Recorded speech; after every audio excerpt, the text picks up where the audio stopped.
Chers amis, abonnés, auditeurs, téléspectateurs, marhaba bikoum, salam alaikum, wa ba'd salat ala nabi, sallallahu alayhi wa sallam, kashif al-ghumma, shafi al-umma. Aujourd'hui, avec notre ami Khaled Romo, nous allons vous entretenir de certaines facettes du Coran et en tant que deuxième chronique aujourd'hui, nous allons essayer de fixer le cadre de ces interventions qui ne seront pas le fruit d'une érudition, qui n'auront pas pour but de devenir érudit, mais plutôt d'établir un lien direct et réel entre nous-mêmes et le Coran. Un Coran vivant, car je rappellerai que dans le Coran dit bien à son propre sujet qu'il est révélé liman kana hayyan, pour ceux qui sont vivants. Le prophète lui-même nous invitait إِذَا دَعَاكُمْ لِمَا يُحْيِيكُمْ. Il nous invitait à ce qui nous donnait vie, à ce qui nous vivifiait. Alors, tout ça, on l'expliquera, on prendra des versets sur ces notions-là pour revenir sur leur signification. Mais en l'occurrence, cette chronique, elle est aujourd'hui destinée à comprendre la différence qu'il y a dans le rapport en tant qu'acte de foi que l'on a au Coran et le rapport en tant qu'acte cognitif, c'est-à-dire au moment où on se l'est assimilé telle une nourriture, puisque le prophète assimilait la lecture du Coran à un festin, quand on se l'est assimilé et qu'on l'a compris. Tu te souviens qu'il n'y a pas longtemps, on a parlé de cette question-là, qui nous a animés justement sur la notion d'avoir un rapport basé sur une sincérité totale et être capable de dire « j'accepte le Coran, mais en tant que c'est un verbe divin, par contre, autant il peut y avoir dedans des versets, où il peut y avoir des applications qui en ont été faites, où il peut y avoir des développements essayant de nous faire partager une compréhension ou une vision qui des fois passent mal. Il faut être sincère, il y a des fois des choses qu'on a du mal à comprendre, il y a des fois des logiques même, et ça on en donnera des exemples, il y a des logiques sur lesquelles on a du mal à accrocher, et il y a aussi tout simplement, et là c'est au moins mon cas personnel, il y a des choses qu'on ne comprend pas, il y a des choses que je n'arrive pas à comprendre.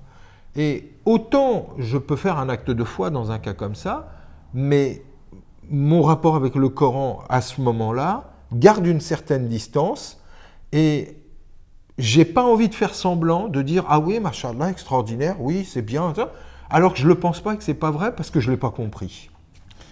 Oui, alors Slimane, là, ça nous invite à, comme tu as dit, à être vraiment sincère, à ne pas prétendre à ce que nous n'avons pas reçu.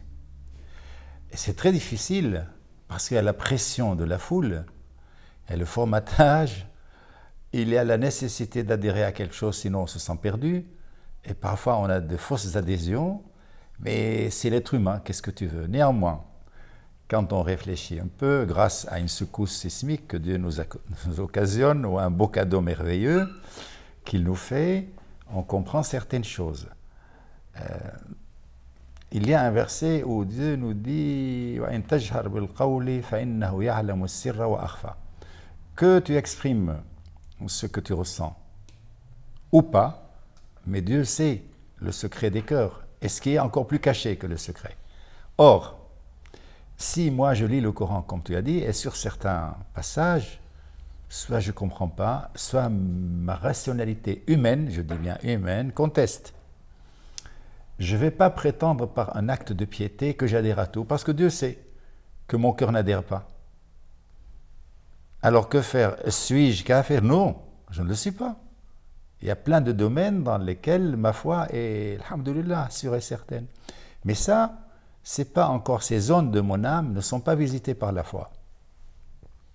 Avec le temps, j'ai compris qu'il faut que je remette ça à Dieu. Puisqu'il est témoin. Moi, je verrais ça autrement. C'est-à-dire que visité par la foi, je le pense dans le sens où je vais avoir un acte de foi qui est global et j'accepte tout le Coran. Mais par contre, c'est dans l'acte de compréhension où, comme tu dis, là, je n'ai pas reçu. C'est-à-dire que ce passage, ce verset ou ce concept me reste hermétique, me reste... je ne le comprends pas. Oui, malish, comme on dit en dialecte syrien, ça fait rien. je vais aller plus loin pour justement combattre certains tabous. Parce que Dieu ne nous fait pas peur. Au contraire, il nous apprivoise. C'est nous qui nous faisons peur. Le principe du pouvoir dans la société, qu'il soit politique, religieux ou autre, ou familial ou autre, est terrible. Du coup, on utilise la terreur pour emporter l'adhésion des esprits. Or, moi je dis, mon Dieu, je n'ai pas compris. Ou ça, je le conteste. Ça va à l'encontre de ce que je sais de mon humanité. Mais j'ai confiance en toi. Offre-moi la compréhension de ta parole. Voilà. Donc je fais une prière. Je donne un exemple encore plus concret. Puisque de toute façon, si j'affirme ce à quoi je n'adhère pas, je suis hypocrite. C'est pire que de reconnaître devant Dieu que je conteste. Et je ne suis pas le seul. Par exemple, quand Dieu envoie Jonas, Younes, alayhi salam, vers son peuple, Dhahaba mughadiban. Il s'en est allé en entretenant sa colère. Contre qui? Contre Dieu. Et donc nous avons des gestes humains qui sont... Après, Dieu dit au prophète, Taha ma anzalna alayka al-Qur'ana litashqa. Nous n'avons pas fait descendre sur toi le Coran pour que tu sois malheureux. Mais si Dieu le rassure, c'est qu'il devait se sentir accablé, parce que c'est lourd. C'est lourd comme responsabilité. C'est confirmé dans un autre verset, Inna sanulqi alayka qawlan thaqila. Nous allons faire descendre sur toi une parole intense, lourde, littéralement, lourde, pesante. Dans un hadith, il dit, en parlant de l'islam, c'est-à-dire, chargez-vous de l'islam doucement et gentiment, parce que c'est lourd. Exactement. Et donc, si on cache à Dieu les mouvements de notre âme, on est hypocrite. Par contre, si on lui dit, Seigneur, je ne comprends pas, ou je n'accepte pas parce que je ne comprends pas, ou guide-moi, donne-moi le sens caché de ce verset, et bien Dieu finit par répondre à notre appel, et là je témoigne, et là tu es mon frère, mais sans aucune, je veux dire, fierté, parce que ça ne vient pas de moi. Ce qui est venu de moi, c'était le désir de comprendre, dire l'invocation, dua. C'est ça, c'est que tu es sincère dans ta démarche, et c'est ça l'essentiel. Et Dieu a répondu, c'est-à-dire je témoigne là, devant la caméra, que Dieu répond à mes invocations. Pas parce que je suis Khaled un tel, non, mais parce que lui, il nous a promis d'être miséricordieux. Kataba rabbukum ala nafsihi rahma. Votre Seigneur s'est prescrit à lui-même d'être miséricordieux. Oui. Et alors, il y a le verset, tu sais, qui dit Innahu kana zaluman jahulan. Oui, l'être humain. Voilà, c'est-à-dire que par principe, il est quand même ignorant. L'être humain. L'être humain oui. a vraiment besoin de recevoir un dépôt qui va le changer, qui va en faire quelqu'un d'éclairé, de centré, avec une relation directe à Dieu. Voilà. Or, cette relation, c'est déjà dans la modalité qu'on la commence, c'est-à-dire dans cette sincérité et d'être capable de dire « Mon Dieu, certes, c'est révélé de toi, mais alors franchement, moi, là, ça me pose problème. » Oui, et que ce soit la parole du Coran ou des épreuves auxquelles il nous soumet. Mais là, on s'éloigne un peu. Revenons sur le terrain, abattons des tabous. J'ai la chance, je le dis vraiment, d'enseigner l'islam à 3 classes, des collégiens et des lycéens, dans un lycée catholique. La directrice, je ne veux pas dire de nom pour ne pas... Elle-même a pris la décision avec l'équipe pédagogique d'offrir un enseignement juif et musulman aux élèves qui ne sont pas donc chrétiens. Alors elle a demandé un rabbin pour les juifs et elle m'a demandé pour ces 3 classes. Et je suis ravi parce que les enfants ne sont pas encore alourdis par ce qu'on leur impose et dont ils ne peuvent pas se débarrasser. C'est notre cas. Alors un jour, il y en a une, 12 ans, qui me dit « Mais monsieur Roumeau, mais pourquoi Dieu nous a-t-il créés ?» C'est pour répondre à la question que tu as posée au début. Je lui ai dit en souriant « Je ne sais pas ». Alors dire ça à une gamine qui met toute sa confiance en toi, en plus tu as 3/4 de siècle, alors si moi je ne sais pas pourquoi Dieu nous a créés, c'est terrible. En théorie, elle encore moins. Voilà. Alors je lui ai dit, je ne sais pas, et j'ai souri. Après, je lui ai dit, je te dis ce que Dieu dit dans le Coran. Pourquoi il nous a créés. وَمَا خَلَقْنَا الْجِنَّ وَالْإِنسَ إِلَّا لِيَعْبُدُونَ.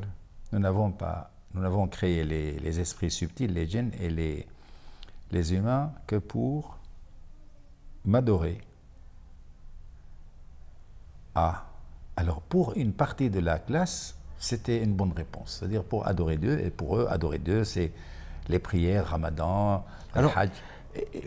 Permets-moi une parenthèse, Oui. je reviens sur la chronique précédente qu'on avait fait ensemble Oui. en présentant ce projet, quand je disais justement que le Coran a besoin d'interprétation. Et donc la question n'est pas faut-il interpréter ou pas, mais la question est il faut bien interpréter et non pas interpréter de façon érudite. Il faut avoir un vécu qui nous donne cette sensibilité du Coran. Et là, dans le verset que tu dis « Illa liya'budun », Oui. le mot de racine « abada », adorer, a été objet plutôt de nombreux commentaires parce qu'au final, qu'est-ce que ça veut dire qu'adorer? Alors, d'abord, épuisons le terrain. J'y viens. Tu vas voir comment le terrain nous guide. Alors là, tout le monde était satisfait, sauf une.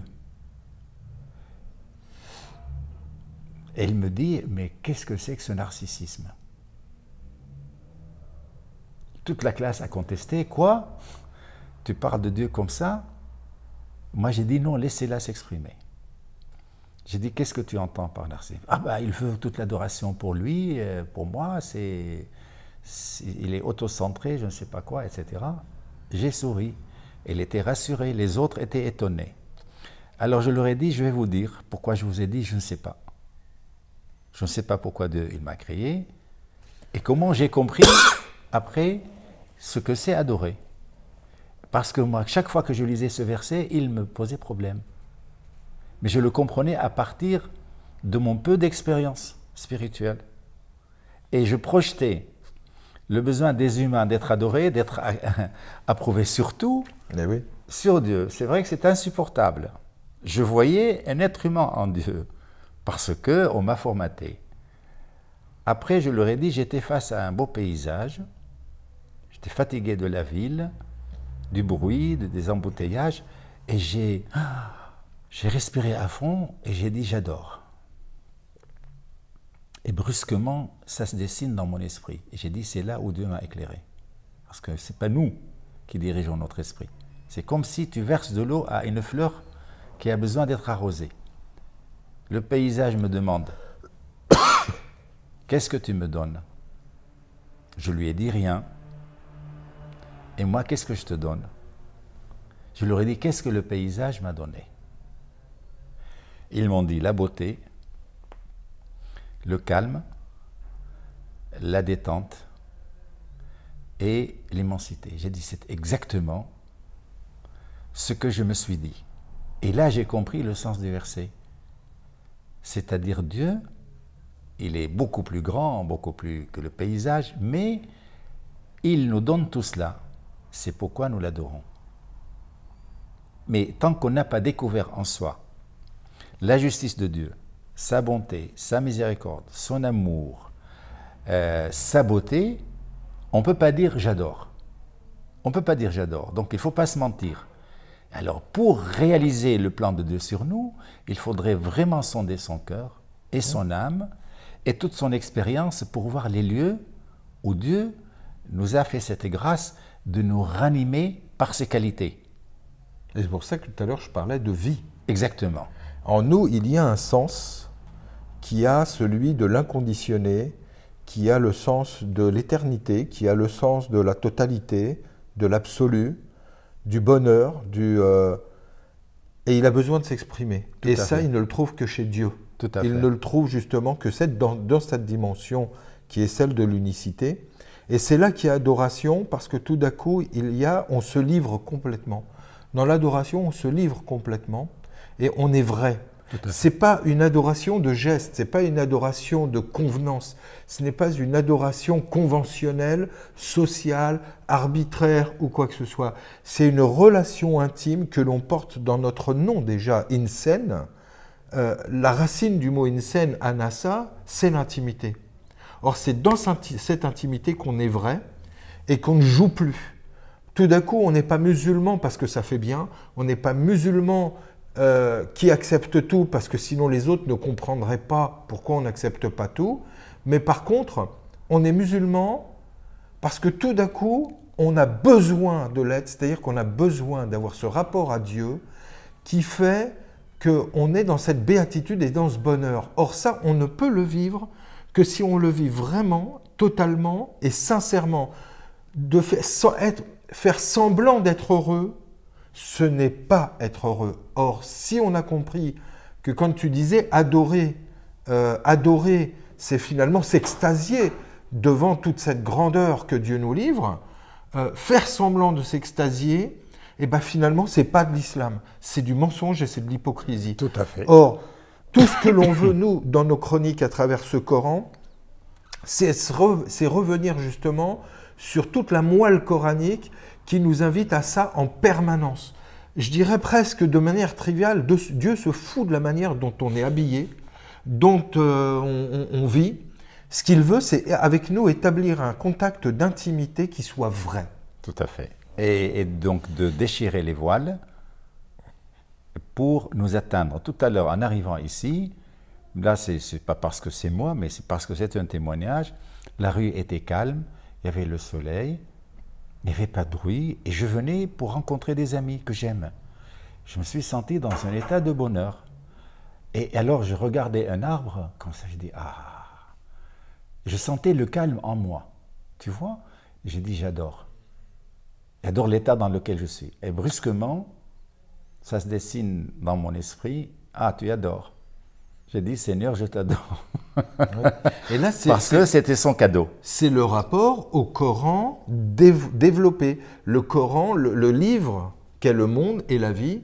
Et à nouveau, il y a une lecture à faire qui nous met en contact à Dieu finalement tout le temps, puisque tout le monde entier n'est finalement qu'un ensemble de langues et de langages et de manières de s'exprimer de Dieu qui finalement nous parle tout le temps, s'adresse à nous tout le temps, se donne et se montre tout le temps. À nous d'éveiller le sens qui le perçoit, c'est-à-dire le cœur. Trop de gens lisent encore le Coran avec les yeux, alors qu'en réalité, c'est avec le cœur qu'il faut le lire, le Coran. Pour te confirmer, je vais dire un paradoxe.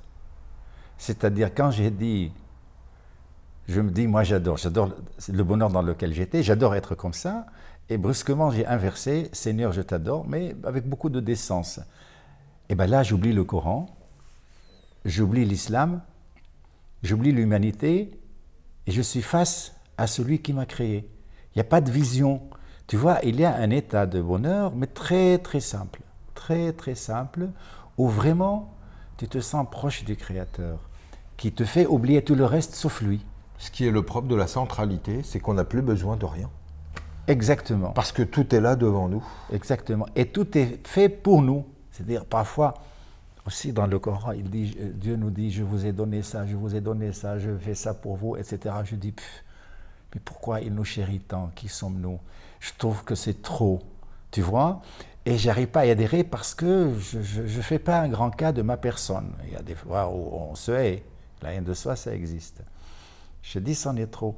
Mais dans des moments comme ça, tu sens réellement que Dieu nous a placés à un endroit où nous sommes ses chéris, j'allais dire. Oui, c'est le terme, c'est le terme, c'est le terme. Et pourquoi? C'est ça la grande question. Pourquoi nous aime-t-il tant? C'est une question à laquelle j'arrive pas à répondre. On va essayer d'y répondre dans les prochaines chroniques. J'espère. Parce que là, nous arrivons au terme de celle-ci et nous allons saluer nos chers amis abonnés et téléspectateurs en leur demandant, comme d'habitude, de diffuser et de s'abonner. Au plaisir de vous revoir très bientôt. Salam alaikum.